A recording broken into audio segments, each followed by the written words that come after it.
Hello everyone, good morning. যাই হোক, ভিডিওটা করছি বিকালে এডিট, কারণ হলো কাল ছিল অনেকটাই বৃষ্টি, সারা রাত বৃষ্টি হয়েছে।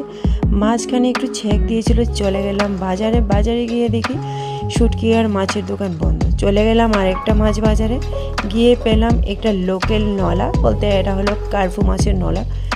দেখে কেমন লাগছে বলতে পারছি না। আমাদের মেয়েদের একটা কাজ হলো হাতটা ধুয়ে নাইটির মধ্যে মুছে নেওয়া, এটা হলো সব কাজ।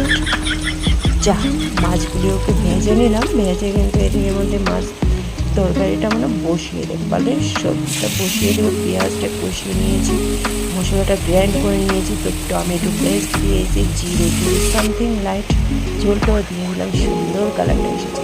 জাস্ট একটু নুন দিয়েছি আর হয়ে গেছে মাছ তরকারিটা। ধনে পাতা দিয়ে নামিয়ে নিলাম। আর এখন চলো বসে যাই খেতে। রান্না বাড়া শেষ করতে আমার প্রায় বেজে গেছে 1:30টার কাছাকাছি, পেয়ে গেছে খিদে। তো চলো বসে গেলাম খেতে। আর এখানে ডালটা না শুকনো করে নিয়েছি, কাল বাসি ডাল ছিল তেঁতুল। ভিডিওটা কেমন লাগলো আমাকে কমেন্ট করে বলবো। চলো টাটা, বাই বাই।